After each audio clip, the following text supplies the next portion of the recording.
नमस्कार प्यारे विद्यार्थियों, कैसे हैं आप सभी लोग। आप सभी का हार्दिक अभिनंदन आपके अपने YouTube परिवार में। जैसा कि आप सभी लोग जान रहे हैं, चयन सीरीज हम लोग की चल रही है। प्रतिदिन एक प्रैक्टिस सेट करवाया जाता है। 125 प्रश्नों की श्रृंखला होती है। आज का जो हम लोग का प्रैक्टिस सेट है वो है प्रैक्टिस संख्या नंबर 9। ठीक है, 8 प्रैक्टिस सेट हो चुका है और चलिए शुरू करते हैं। इस क्लास का पहला प्रश्न है कि हरिदास संप्रदाय को अन्य नाम से भी पुकारा जाता है। तो हरिदास संप्रदाय को अन्य नाम से पुकारा जाता है यानी कि सखी संप्रदाय, ऑप्शन सी इसमें सही रहेगा। द्वैतवाद के प्रणेता हैं, तो द्वैतवाद के प्रणेता मध्वाचार्य जी हैं, ऑप्शन ए सही रहेगा।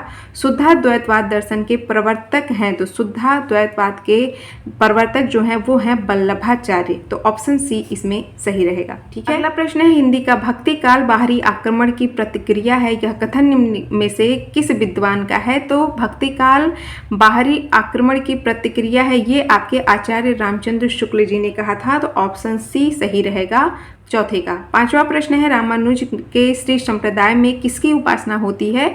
तो रामानुज का जो श्री संप्रदाय है उसमें भगवान विष्णु की उपासना की जाती है, ऑप्शन सी सही रहेगा पांचवा का।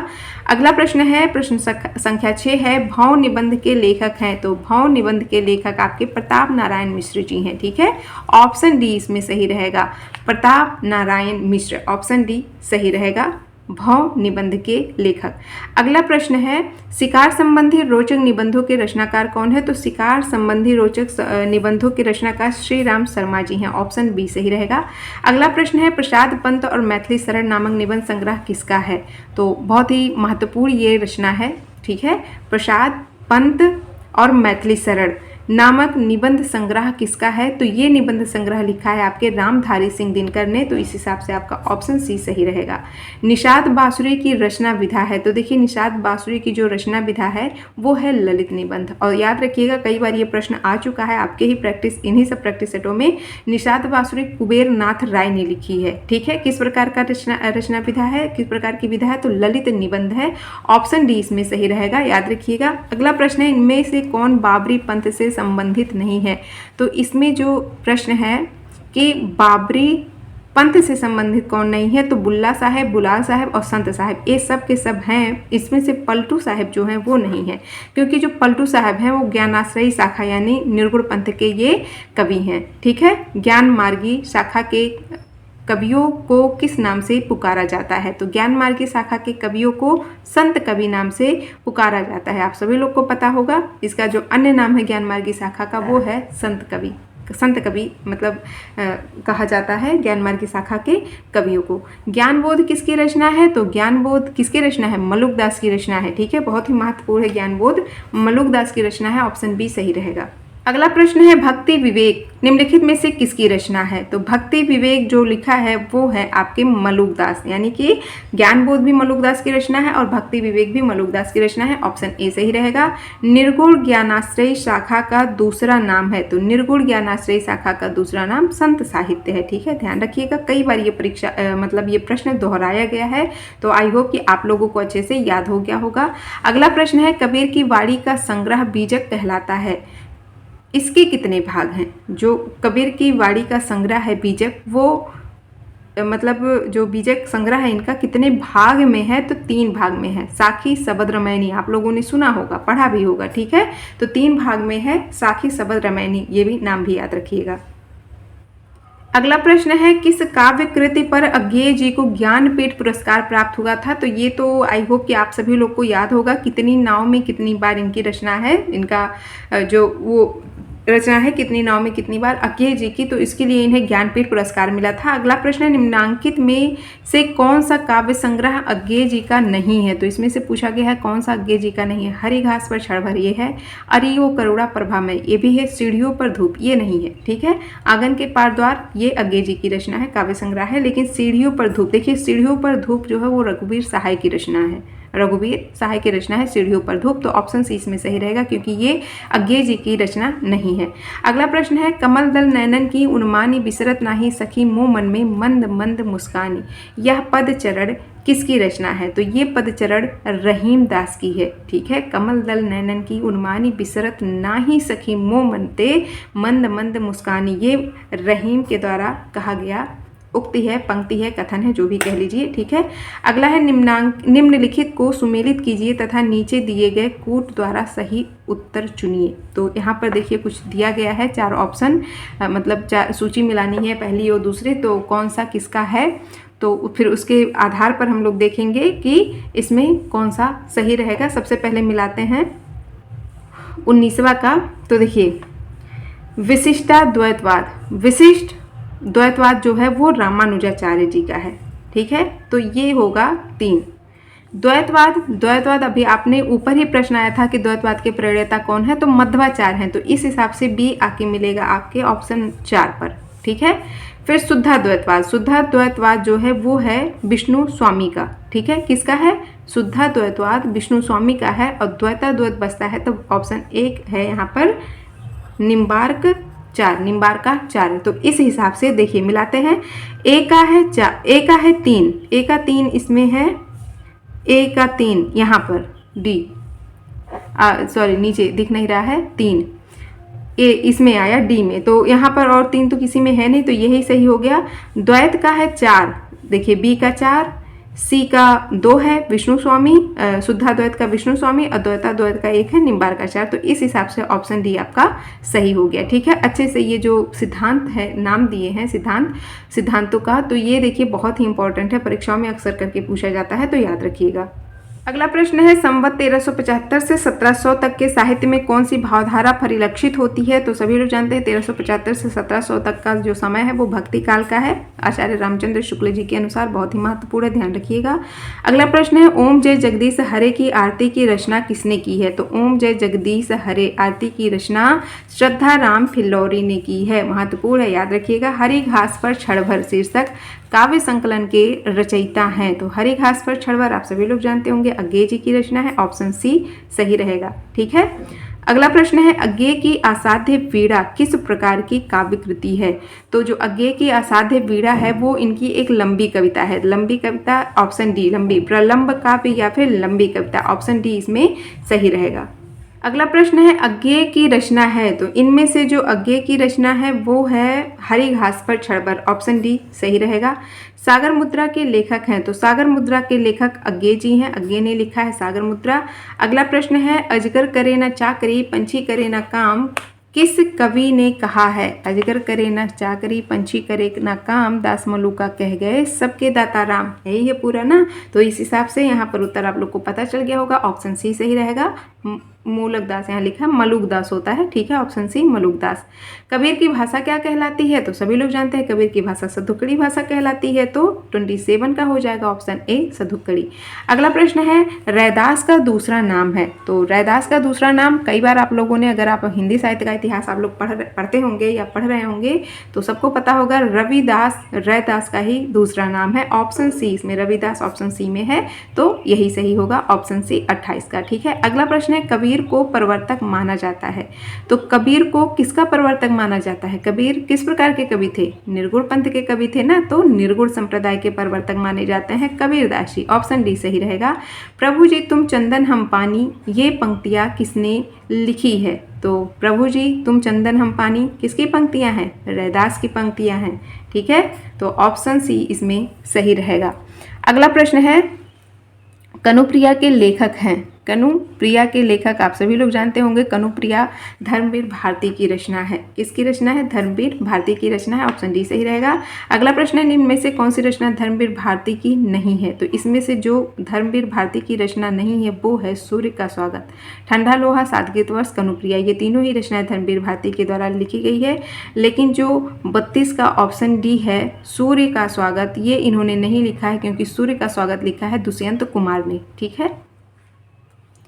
अगला प्रश्न है इनमें से कौन सी रचना धर्मवीर भारती की नहीं है। तो इनमें से आपका धर्मवीर भारती की रचना हरी घास पर क्षणभर नहीं है, क्योंकि आप लोग अभी आगे पढ़ते आ रहे हैं कि ये अज्ञेय की रचना है, तो ऑप्शन डी सही रहेगा। किन दो साहित्यकारों ने अर्धनारीश्वर नाम से रचना की है। तो अर्धनारीश्वर नाम से रचना की है रामधारी सिंह दिनकर ने, और तो रामधारी सिंह दिनकर यहाँ है, तो वैसे ही नॉर्मली आपका हो गया ऑप्शन डी, विष्णु प्रभाकर और रामधारी सिंह दिनकर ने अर्धनारीश्वर नाम से रचनाएं की हैं दोनों लोगों ने, ठीक है। अगला प्रश्न है रूपाम्बरा किसकी रचना है। तो रूपाम्बरा लिखा है आपके अज्ञे जी ने। ठीक है, ध्यान से इसको याद रखिएगा। अज्ञे की रचना है रूपाम्बरा, बहुत ही महत्वपूर्ण है। अगला प्रश्न है ज्ञानाश्रयी निर्गुण काव्य का दार्शनिक आधार क्या है? तो ज्ञानाश्रयी निर्गुण काव्य का दार्शनिक आधार अद्वैतवाद है। ऑप्शन डी इसमें सही रहेगा। भारतेंदु काल नई मानसिकता के उन्मेष का काल था। इस कालखंड को किस नाम से अभिहित किया गया? तो सभी लोग जानते हैं भारतेंदु काल को पुनर्जागरण काल के नाम से जाना जाता है। ऑप्शन सी इसमें सही रहेगा। अगला प्रश्न है रैदास किस धारा एवं शाखा के कवि थे? तो रैदास, जिन्हें रविदास के नाम से जाना जाता है, वो निर्गुण धारा ज्ञानाश्रयी शाखा के कवि हैं। तो ये ऑप्शन बी आपका सही रहेगा। निर्गुण धारा ज्ञानाश्रयी शाखा के कवि हैं रैदास। अगला प्रश्न है केवल प्रेम लक्षण भक्ति का आधार ग्रहण करने के कारण कृष्ण भक्ति शाखा में अश्लील विलासिता की प्रवृत्ति जागृत हुई, यह विचार किसका है? तो ये जो विचार है वो आपके आचार्य रामचंद्र शुक्ल जी का है। तो ठीक है, बहुत ही महत्वपूर्ण है इनका ये कथन, याद रखिएगा। ऑप्शन सी 39 का 39 का रहेगा। रामचंद्र शुक्ल जी के द्वारा ये विचार प्रस्तुत किया गया था। अगला प्रश्न है जाके कुटुंब सब ढोर ढोवंत फिर ही अजहू बनारसी आसपास आचार सहित विप्र करही दंडुती तिन तनय रविदास दासानुदास। इन काव्य पंक्तियों में किन भावों की अभिव्यंजना की गई है? तो इनमें वर्ण व्यवस्था की अभिव्यंजना की गई है, क्योंकि यहाँ क्या है जाके कुटुंब सब ढोर ढोवंत फिरहु अजहू बनारसी आसपास। यहाँ पर जो नीचे वर्ग की निचली जाति होती थी, नीच वर्ग की जो जातियाँ होती थी, तो वो बनारस के पास ढोर ढोवंत का मतलब पशुओं से सामान ढोने का काम करते थे। तो उसके बारे में यहाँ कहा गया है। ठीक है, तो जो यहाँ पर रविदास यानी रैदास है, उसी जाति के, उसी परिवार, उसी कुटुंब, उसी के से संबंधित थे, तो वो अपने विषय में ऐसा कहते हैं। तो इसीलिए यहाँ पर साफ साफ है कि यहाँ पर वर्ण व्यवस्था की बात की गई है।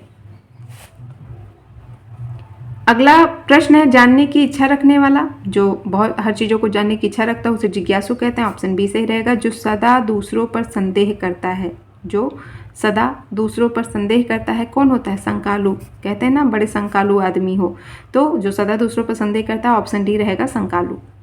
अगला प्रश्न है किसी विषय की पूरी छानबीन करना। तो अगर किसी विषय की आप पूरी तरह से छानबीन करते हो तो उसे विवेचन कहा जाता है। तो 43 का ऑप्शन ए सही रहेगा।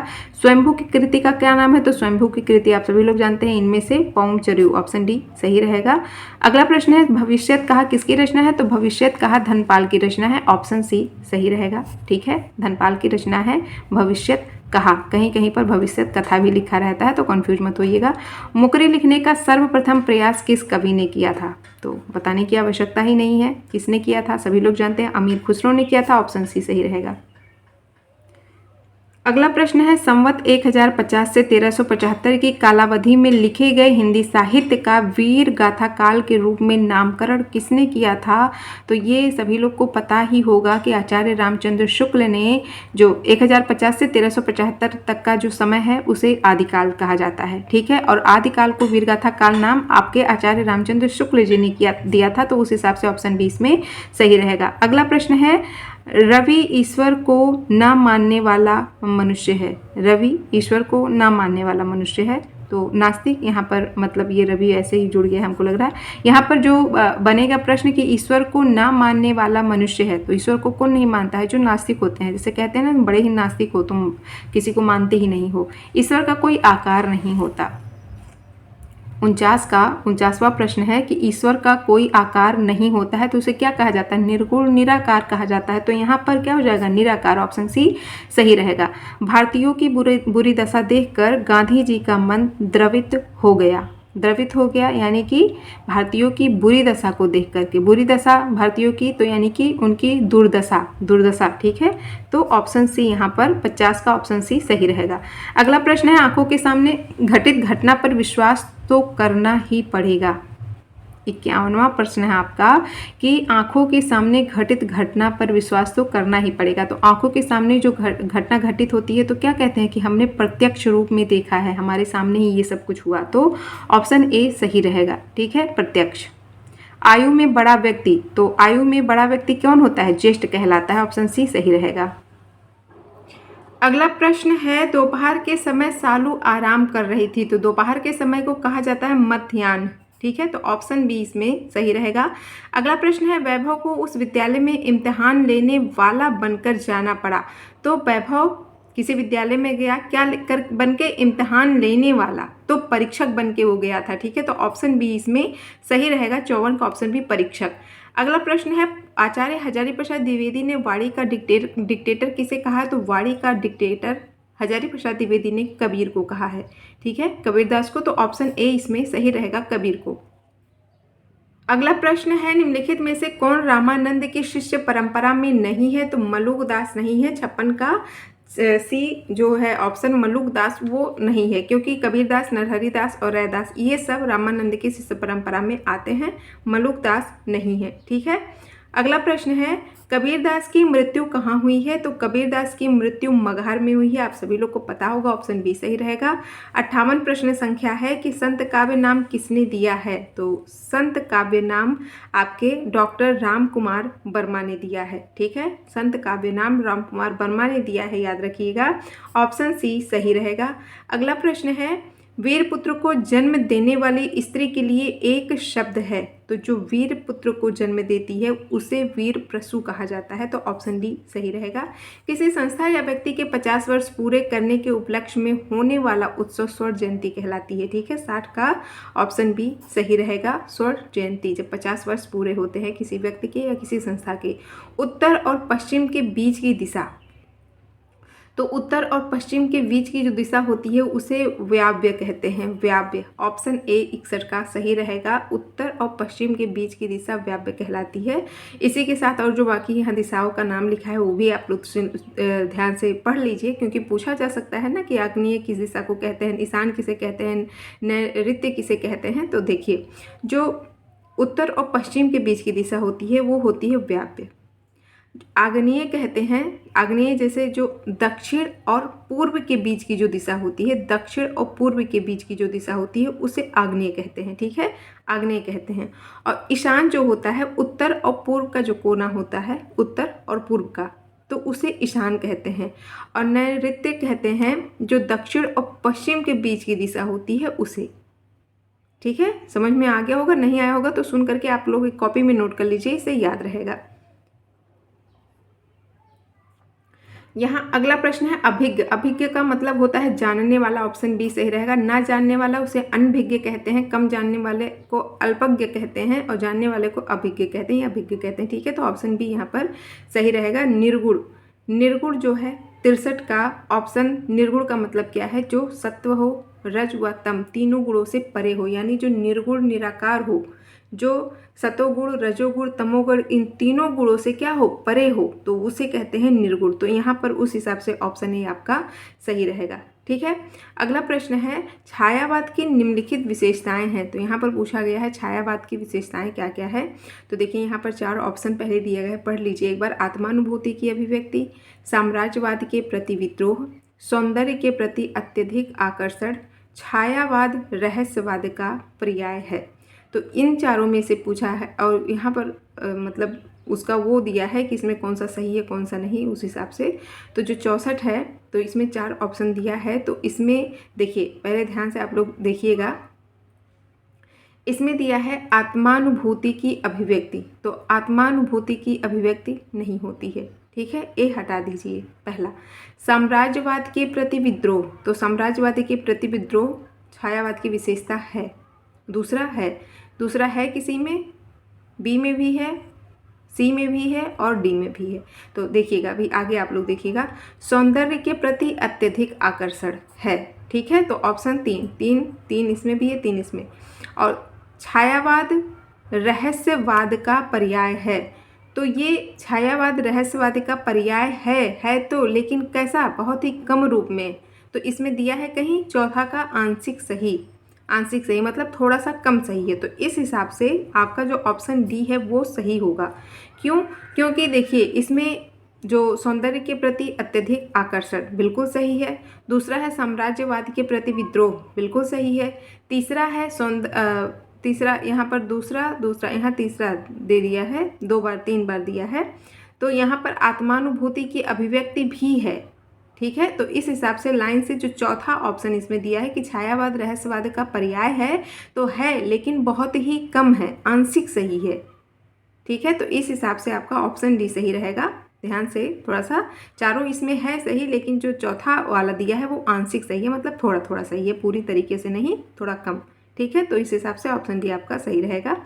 सब के सब छायावाद की विशेषताएं हैं। अगला प्रश्न है, रचनाकाल की दृष्टि से निम्नलिखित कृतियों का सही अनुक्रम पूछा गया है। रचनाकाल की दृष्टि से यहाँ कृतियों का अनुक्रम कुरमुत्ता, दीपशिखा, पल्लव, कामायनी, अलग अलग रचनाओं की अलग अलग रचनाकारों की अलग अलग रचनाएं हैं, यहाँ पर पढ़ने से ही पता चल रहा है। तो देखिएगा, कुकुरमुत्ता आप लोग जानते हैं सूर्यकांत त्रिपाठी निराला की रचना है, 1942 में प्रकाशित हुई थी। दीपशिखा लिखा है महादेवी वर्मा ने। ठीक है, महादेवी वर्मा की रचना है दीपशिखा, ये भी 1942 की है। तो 1942 दोनों हो गया। पल्लव किसका है? पल्लव पंत जी का है ना, सुमित्रा नंदन पंत का है। तो पल्लव 1928 में प्रकाशित हुई थी। और कामायनी जयशंकर प्रसाद की रचना है, 1936 ईस्वी में प्रकाशित हुई थी। तो इस हिसाब से चारों का देखा जाए तो सबसे पहले जो प्रकाशित हुआ था वो है पल्लव, पंत जी की रचना 1928 में। तो यहाँ पर सबसे पहले पल्लव ऑप्शन डी में आ रहा है। तो रचनाकाल की दृष्टि से देखा जाए तो सबसे पहले जो प्रकाशित हुआ था पल्लव, पंत जी की रचना 1928 में। उसके बाद कामायनी है जयशंकर प्रसाद की रचना 1936 में। फिर आता है दीपशिखा, 1942 में प्रकाशित हुई थी, महादेवी वर्मा की है। और कुकुरमुत्ता निराला की है, ये भी 1942 में प्रकाशित हुई थी। तो चौथा ऑप्शन आपका रचनाकाल की दृष्टि से बिल्कुल सही है। ठीक है, अगला प्रश्न है, निराला की रचनाओं का सही अनुक्रम बताइए। तो यहाँ सूर्यकांत त्रिपाठी निराला की चारों रचनाएं हैं, तो इसमें से इनका सही अनुक्रम पूछा गया है। तो अनामिका इनकी जो है वो 1923 ईस्वी में प्रकाशित हुई थी। लेकिन याद रखिएगा, अनामिका जब इन्होंने प्रकाशित किया था तो इसका जो पहला संस्करण आया था, प्रथम प्रकाशन जो हुआ था 1923 में हुआ था। फिर इसका पुनः प्रकाशन करवाया गया था 1937 से 38 के बीच में, बाद में पुनः प्रकाशित करवाया गया था। लेकिन जो मूल प्रकाशन हुआ था पहला इसका अगर देखा जाए तो वो 1923 ईस्वी में हुआ था। ठीक है, फिर परिमल ये प्रकाशित हुई थी 1929 में, 1929 और 30 के लगभग हुआ था परिमल। और गीतिका जो इनकी रचना है वो 1936 में प्रकाशित हुई थी। और कुकुरमुत्ता आपका सभी लोग जानते हैं 1942 में प्रकाशित हुई थी। तो इस हिसाब से देखा जाए तो अनुक्रम बिल्कुल सही है, ऑप्शन ए का। ठीक है, जिसके बराबर का कोई ना हो, जिसके बराबर का कोई ना हो तो वो क्या होता है? वो अनुपम कहलाता है, जिसके बराबर का कोई ना हो। तो ऑप्शन बी इसमें सही रहेगा। गोद में सोने वाली स्त्री, गोद में सोने वाली स्त्री को क्या कहा जाता है? तो अंकशायनी कहा जाता है। ऑप्शन ए सही रहेगा। जो ईश्वर में विश्वास रखता हो तो उसे आस्तिक कहा जाता है, जो ईश्वर में विश्वास नहीं रखता है उसे नास्तिक कहा जाता है, जो ईश्वर में विश्वास रखता है उसे आस्तिक कहा जाता है। ठीक है, तो ऑप्शन डी यहाँ पर सही रहेगा। कष्ट से संपन्न होने वाला, तो जो कष्ट से संपन्न होता है वो क्या होता है? कष्ट साध्य कहलाता है। तो ऑप्शन सी यहाँ पर सही रहेगा। अगला प्रश्न है, जो गणना योग्य ना हो, जो गिना ना जा सके तो वो नगण्य कहलाता है। Option B. देखिए, इसमें असंख्य जो शब्द दिया है ये भी सही होता है। असंख्य मतलब जो गिना ना जा सके वो असंख्य होता है। तो लेकिन अगर नगण्य और असंख्य दोनों उसमें हो तो आप नगण्य ही लगाइएगा पहले। ठीक है, अगर नगण्य नहीं होता है तो असंख्य लगाइएगा। अगला प्रश्न है, दूर की सोचने वाला के लिए एक शब्द है। तो सभी लोग जानते हैं दूर की सोचने वाला के लिए क्या कहा जाता है? कहते हैं ना, तुम तो बड़े ही दूरदर्शी हो। आल्हा और उदल नामक दो वीर सितारों की वीरतापूर्ण लड़ाइयों का वर्णन मिलता है तो किसमें मिलता है? आल्हा उदल का आप लोगों ने पढ़ा है ना, परमाल रासों में। ठीक है, परमाल रासो जगनिक की रचना है आल्हा उदल। आल्हा खंड के नाम से इस रचना को जाना जाता है। नाथ पंथ के प्रणेता कौन है? तो नाथ पंथ के प्रणेता गोरखनाथ जी हैं। ऑप्शन सी सही रहेगा। देखिए, नाथ पंथ के प्रणेता के रूप में जैसे अगर पूछा जाए नाथ पंथ के आदि गुरु कौन है तो आदिनाथ रहेंगे।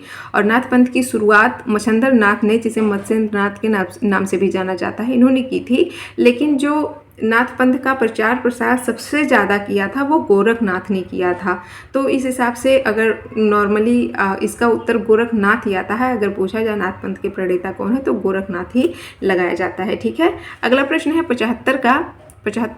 75वां प्रश्न संख्या 75 है कि निम्नलिखित पंक्तियाँ किस कवि की हैं? तो ये पंक्तियाँ देखिएगा ध्यान से। खने खन नयन कोन अनुसरई, खने खन वसन धूलि तन भरई। तो ये विद्यापति की है। ठीक है, विद्यापति की पदावली से ये पंक्तियाँ ली गई हैं। ऑप्शन ए सही रहेगा। अपभ्रंश का भवभूति किसे कहा जाता है? तो अपभ्रंश का भवभूति पुष्पदंत को कहा जाता है। ऑप्शन बी सही रहेगा। और अपभ्रंश का वाल्मीकि किसे कहा जाता है? तो इसे कहा जाता है, बताइएगा आप लोग, ठीक है, क्योंकि मैंने बहुत ज़्यादा इसको समझाया था, अपभ्रंश का बहुपुत्री और अपभ्रंश का वाल्मीकि में, ठीक, मैंने अच्छे से रटवाया था। तो आप लोग बताइएगा कि किसे कहा जाता है अपभ्रंश का वाल्मीकि। अगला प्रश्न है गद्य पद्य मिश्रित चंपू काव्य है, तो गद्य पद्य मिश्रित चंपू काव्य है जो वो है राउलवेल। राउलवेल रोड़ा कवि की है ये रचना, राउलवेल गद्य पद्य मिश्रित चंपू काव्य है ये, ठीक है। अगला है निम्नलिखित में कौन सा नाम आदिकाल का नहीं है, तो इनमें से आदिकाल का नाम कौन सा नहीं है, वीरगाथा काल है, चारण काल है, सिद्ध सामंत काल है, तो बचा आपका गद्य काल। गद्य काल नहीं है, ठीक है, क्योंकि गद्य काल आधुनिक काल को कहा जाता है। अगला प्रश्न है विक्रमोर्वशी की मूल कथा नामक निबंध के लेखक कौन है, तो ये निबंध लिखा आपके चंद्रधर शर्मा गुलेरी ने, ऑप्शन ए सही रहेगा। मारेसी मोही कुंठाव एवं कछुआ धर्म निबंध के लेखक कौन है, तो इसके भी इस निबंध के लेखक भी चंद्रधर शर्मा गुलेरी हैं, ऑप्शन सी सही रहेगा। किस प्रकार के निबंधों की समाज शैली प्रयुक्त होता है, यहाँ पर प्रश्न पूछा है कि किस प्रकार के निबंधों में समाज शैली प्रयुक्त होता है, तो विचारात्मक जो निबंध होते हैं उसमें समाज शैली का प्रयोग किया जाता है। अगला प्रश्न है संविधान के अनुच्छेद 351 में किस विषय का वर्णन है, तो संविधान के अनुच्छेद 351 में आपका हिंदी के विकास के लिए निर्देश है, ठीक है, तो इस हिसाब से ऑप्शन डी आपका सही रहेगा। 82 का ऑप्शन डी सही रहेगा, ठीक है। अगला प्रश्न है ब्रज भाषा है, तो ब्रज भाषा आप सभी लोग जानते हैं पश्चिमी हिंदी के अंतर्गत आती है, ऑप्शन बी सही रहेगा। मगही किस उपभाषा की बोली है, तो मगही बिहारी उपभाषा की बोली है, ऑप्शन डी सही रहेगा। हिंदी खड़ी बोली किस अपभ्रंश से विकसित हुई है, तो हिंदी खड़ी बोली सौर सेनी अपभ्रंश से विकसित हुई है, ऑप्शन सी इसमें सही रहेगा। अगला प्रश्न है 86 प्रश्न संख्या, भाषा के आधार पर भारतीय राज्यों की पुनः संरचना की गई थी, भाषा के आधार पर राज्यों की पुनः संरचना की गई थी, तो किस सन में की गई थी पूछा गया था, तो इसमें से ऑप्शन जो डी है 1956 ईस्वी में की गई थी वो सही रहेगा। भाषाई आधार पर सर्वप्रथम किस राज्य का गठन हुआ, तो भाषाई आधार पर जिस राज्य का सबसे पहले गठन हुआ था उस राज्य का नाम है आंध्र प्रदेश। बघेली बोली का संबंध किस उपभाषा से है, तो बघेली बोली का संबंध आप सभी लोग को याद ही हो गया होगा, पूर्वी हिंदी से है, ठीक है। अगला प्रश्न है किस तिथि को हिंदी को राजभाषा बनाने का निर्णय लिया गया, किस तिथि को हिंदी को राजभाषा बनाने का निर्णय लिया गया था, तो 26 जनवरी 1950 को यह निर्णय लिया गया था कि हिंदी को राजभाषा बनाया जाए, तो ऑप्शन बी इसमें सही रहेगा। और अगला प्रश्न है 90 प्रश्न संख्या, भारतीय संविधान में हिंदी भाषा को मान्यता कब प्रदान की गई, तो 14 सितंबर 1949 को, ठीक है, ऑप्शन ए इसमें सही रहेगा। अगला प्रश्न है हिंदी आकृति की दृष्टि से निम्नलिखित में से किस प्रकार की भाषा है, तो जो हिंदी आकृति की दृष्टि से देखा जाए किस प्रकार की भाषा है, तो श्लिष्ट योगात्मक भाषा है इन चारों में से, ठीक है, तो ऑप्शन सी सही रहेगा। कन्नड़ का संबंध किस परिवार से है, तो कन्नड़ का संबंध द्रविड़ भाषा परिवार से है, ठीक है, द्रविड़ भाषा परिवार से। हिंदी की आदि जननी क्या है, तो ये तो आप सभी लोग को पता ही होगा कि हिंदी की आदि जननी जो है वो है आपकी संस्कृत भाषा। अगला प्रश्न है हिंदी साहित्य में सरदार पूर्ण सिंह की ख्याति किस रूप में हुई है, तो सरदार पूर्ण सिंह की ख्याति एक निबंधकार के रूप में हुई है, इसके हिसाब से आपका ऑप्शन सी सही रहेगा। अर्धनारीश्वर निबंध संग्रह का नाम है, तो अर्धनारीश्वर लिखा है आपके रामधारी सिंह दिनकर ने, तो ऑप्शन बी इसमें सही रहेगा। अगला प्रश्न है आचरण की सभ्यता निबंध के लेखक हैं, तो आचरण की सभ्यता लिखा है अध्यापक पूर्ण सिंह ने, ऑप्शन बी सही रहेगा। जगदीश गुप्त को 1997 में किस सम्मान से विभूषित किया गया, तो जगदीश गुप्त को 1997 और 1998 के बीच में बहुत सारे उससे सम्मानित किया गया था पुरस्कारों से, लेकिन उनमें से एक है भारत भारती सम्मान से, ठीक है, तो ऑप्शन ए इसमें सही रहेगा। अगला प्रश्न है नीच के ही उन्माद परिमल के पीछे धावित हो करा व्यक्त का अर्थ क्या है, तो इसमें जो अर्थ है 98 का वो है कि अपनी ही अंतःशक्ति को ना समझ पाने से व्यर्थ भटकना, तो ऑप्शन डी इसमें सही रहेगा। लुकमान अली किसकी काव्य रचना है, तो लुकमान अली लिखा है सौमित्र सोहन ने, तो ऑप्शन सी इसमें सही रहेगा। अगला प्रश्न है सोमवार निम्नलिखित में से एक कथन आ सकते हैं, तो इसमें से एक कथन आ सकते हैं, तो पहले कथनों को आप पढ़ लीजिए। प्रयोगवाद का जन्म तारसप्तक के प्रकाशन के साथ माना जाता है, बिल्कुल सही बात है। प्रयोगवाद में प्रयोग को इष्ट नहीं साधन माना गया है, ये भी बात सही है। प्रयोगवादी कविता हरासोन्मुख मध्य वर्गीय समाज के जीवन का चित्र है। बिल्कुल सही बात है। नई कविता प्रयोगवाद का विकसित रूप नहीं है, तो ये ऑप्शन गलत है, क्योंकि नई कविता प्रयोगवाद का ही विकसित रूप है। तो यहाँ पर लिखा है नहीं है, तो इसीलिए इसमें जो एक असत्य कथन है ऑप्शन डी रहेगा। अगला प्रश्न है, नीचे दिए गए विकल्पों में से एक शब्द घर का पर्यायवाची नहीं है, उसे चयनित कीजिए। तो इसमें भवन, निकेतन, सदन, ये सब के सब घर के पर्यायवाची हैं। भुवन नहीं है, क्योंकि भुवन का जो पर्यायवाची होता है वो होता है संसार। भुवन का मतलब संसार होता है। संसार का पर्यायवाची भुवन, जगत, दुनिया, विश्व, ब्रह्मांड, ये सब भुवन के अंतर्गत आते हैं। ठीक है। अगला प्रश्न है, इनमें से कौन सा पार्थ का पर्यायवाची है? तो पार्थ अर्जुन होता है, तो ऑप्शन डी इसमें सही रहेगा। अगला प्रश्न है, निम्नलिखित शब्दों में कौन कमल का पर्यायवाची नहीं है? तो कमल का पर्यायवाची इसमें से पूछा है कौन सा नहीं है, तो इसमें जलद नहीं है। जलद का मतलब होता है बादल। बादल का पर्यायवाची है जलद। जल का मतलब पानी, दा का मतलब देने वाला, तो हो गया बादल। ठीक है। अगला प्रश्न है, निम्नलिखित शब्दों में कौन सरिता का पर्याय नहीं है? तो इनमें से सरिता का पर्याय त्रिपथगा नहीं है। त्रिपथगा आता है आपके गंगा के पर्यायवाची के रूप में। अगला प्रश्न है, वीर या आल्हा किस जाति का छंद है? तो वीर या आल्हा जो छंद है वो है मात्रिक छंद। ऑप्शन बी इसमें सही रहेगा। 105 का ऑप्शन बी मात्रिक छंद है। जिस छंद में वर्णिक या मात्रिक प्रतिबंध ना हो वह छंद क्या कहलाता है? तो वह छंद मुक्त छंद कहलाता है। ऑप्शन सी सही रहेगा।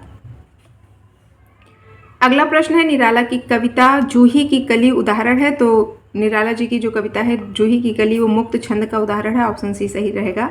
जो जग हित पर प्राण निछावर है कर पाता, जिसका तन है किसी लोक हित में लग जाता। तो इसमें पूछा है कौन सा छंद है? तो इसमें रोला छंद है। ठीक है। रोला छंद जो होता है तो उसके प्रत्येक चरण में कुल 24 मात्राएं होती हैं। पहले और तीसरे में, जैसे अब ये पूरा है तो इसमें पूरा 24 मात्राएं होंगी, लेकिन पहले और तीसरे में 13 मात्रा होता है, 11 मात्रा होता है, और दूसरे और चौथे में 13 मात्रा होता है, तो इसको मिला करके 24 मात्राएं होती हैं। अगला प्रश्न है कि श्री गुरु चरण सरोज रज निज मन मुकुर सुधारी, बरनौ रघुबर विमल जसु जो दायक फल चारी। प्रस्तुत पंक्तियों में कौन सा छंद है? तो इसमें दोहा छंद है। दोहा छंद आप सभी लोग को पता है कि पहला और तीसरा पद जो होता है उसमें 13 मात्राएं होती हैं और दूसरे चौथे में 11-11 मात्रा होती है। तो ये जो दिया गया है पंक्तियां, तो इसमें दोहा छंद है, तो इस हिसाब से ऑप्शन ए आपका सही रहेगा। को नहीं जानत है जग में कपि संकट मोचन नाम तिहारो। प्रस्तुत पंक्तियों में कौन सा छंद है? तो इसमें मत गयंद छंद है। मत गयंद छंद जो होता है इसमें तो 23 मात्रा होती है प्रत्येक चरण में, और इसके अंत में 2 लघु गुरु आते हैं। ठीक है। अंत में जो भी मत गयंद का उदाहरण होता है तो उसमें टोटल जो जितने भी चरण होते हैं तो उसमें 23 मात्राएं आती हैं, लेकिन उसके लास्ट में, हर चरण के लास्ट में 2 गुरु आता है। जैसे कि अब यहाँ पर को नहीं जानत है जग में कपि संकट मोचन नाम तिहारो, तो इसमें 23 मात्राएं हो गई, लेकिन यहाँ लास्ट में देखिए 2 गुरु आएंगे। ठीक है। लास्ट में 2 गुरु आएंगे, तो यही इसका निशान है पहचानने का। तो इसमें जो आपका ऑप्शन सही रहेगा ऑप्शन सी। ठीक है। ऑप्शन सी सही रहेगा। अगला प्रश्न है, किस छंद में 6 चरण होते हैं? तो सबको पता होगा सोरठा में 6 चरण होते हैं। ऑप्शन सी सही रहेगा। अर्ध सममात्रिक जाति का छंद है, तो अर्ध सममात्रिक जाति का छंद दोहा छंद कहलाता है। अगला प्रश्न है, चौपाई के प्रत्येक चरण में मात्राएं होती हैं। तो चौपाई के प्रत्येक चरण में जो मात्राएं होती हैं वो होती हैं 16 मात्राएं। ठीक है। चौपाई के प्रत्येक चरण में 16 मात्राएं होती हैं। छंद कितने प्रकार के होते हैं? तो छंद 3 प्रकार के होते हैं। कौन कौन से छंद होते हैं? मात्रिक छंद, वार्णिक छंद और मुक्तक छंद। दोहा के प्रथम और तृतीय चरण में कितनी मात्राएं होती हैं? दोहा का अभी आपको थोड़ी देर पहले मैंने बताया कि जो दोहा होता है, दोहा के पहले और तीसरे में 13 मात्राएं होती हैं, दूसरे और चौथे में 11-11 मात्राएं होती हैं। तो 115 का ऑप्शन डी आपका सही रहेगा। 13 मात्राएं होती है प्रथम और तृतीय चरण में। कांच का पर्यायवाची शब्द है, तो कांच का पर्यायवाची शब्द इसमें जो सबसे शुद्ध रूप में लिखा है ऑप्शन ए सही रहेगा। अगला प्रश्न है, निम्नलिखित में से कौन सा शब्द कमल का पर्यायवाची नहीं है? तो इसमें से पूछा है कि कमल का पर्यायवाची कौन सा नहीं है? तो सरोज, पंकज, जलजात ये होता है। जलद नहीं होता है। जलद होता है किसका? बादल का। आकाश का पर्यायवाची शब्द नहीं है, तो आकाश का पर्यायवाची शब्द इसमें से ऑप्शन डी सही रहेगा। अवनी नहीं होता है, क्योंकि अवनी पृथ्वी का पर्यायवाची शब्द है। अगला प्रश्न है 119वां अर्थबोध कराने के संदर्भ में निम्नलिखित में कौन सा कथन असत्य है। तो इसमें से पहले सबसे पढ़िए, अभिधा शब्द शक्ति लक्षणा पर आश्रित होती है, बिल्कुल सही है। लक्षणा शब्द शक्ति व्यंजना पर आश्रित होती है, बिल्कुल सही है। अभिधा शब्द शक्ति लक्षणा व व्यंजना दोनों पर आश्रित होती है, ये भी बात है। यहाँ पर दिया है कौन सा कथन सत्य है। ध्यान दीजिएगा कि लक्षणा एवं व्यंजना दोनों शब्द शक्तियाँ अभिधा पर आश्रित होती हैं, तो ये बात बिल्कुल सही है। ये जो दोनों शब्द शक्तियाँ होती हैं लक्षणा और व्यंजना, ये दोनों ही अभिधा पर आश्रित होती हैं, तो यही आपका ऑप्शन सही रहेगा, ऑप्शन डी। अगला प्रश्न है, अभिधा उत्तम काव्य है, मध्य लक्षणाहीन, अधम व्यंजना रस विरत, उल्टी कहत नवीन शब्द शक्ति के विषय में निम्नलिखित कथन किसका है। तो ये कथन आचार्य देव ने कहा है, देव कवि ने कहा है। शब्द की वह शक्ति जिससे वाच्यार्थ प्रकट होता है कहलाती है, तो अभिधा कहलाती है। जिससे वाच्यार्थ प्रकट होता है वह अभिधा कहलाता है। अगला प्रश्न है, सिंधु सेज पर धरा वधु अब तनिक संकुचित बैठी सी, इस अवतरण में कौन सी शब्द शक्ति है। सिंधु सेज पर धरा वधु सी, वधु अब तनिक संकुचित बैठी सी, तो इसमें जो शब्द शक्ति है वो है आपकी व्यंजना शब्द शक्ति, ऑप्शन बी सही रहेगा। मनहु उमगी अंग अंग छवित छलकई, तुलसी की इस पंक्ति में कौन सी शब्द शक्ति है। तो इसमें जो शब्द शक्ति है वो है लक्षणा शब्द शक्ति। अगला प्रश्न है, विभावानुभाव व्यभिचारी संयोगाद रस निष्पत्ति को प्रतिपादित किया है। तो इसको सभी लोग जानते होंगे, आचार्य भरत मुनि ने प्रतिपादित किया है, ऑप्शन बी इसमें सही रहेगा। और 125वां प्रश्न है आज की इस प्रैक्टिस सेट का, विभावानुभाव व्यभिचारी संयोगाद रस निष्पत्ति सूत्र किस आचार्य का है। तो भरत मुनि का, वही थोड़ा सा घुमा करके पूछ दिया गया है। तो ये रही 125 प्रश्नों की श्रृंखला, आज का जो हम लोग का नवा प्रैक्टिस सेट था। आप लोग को प्रश्नों की श्रृंखला कैसी लगी कमेंट बॉक्स में जरूर बताइएगा, लाइक शेयर करना बिल्कुल भी मत भूलिएगा। मिलते हैं कल नई प्रैक्टिस सेट के साथ, तब तक के लिए मुझे आज्ञा दीजिए, धन्यवाद।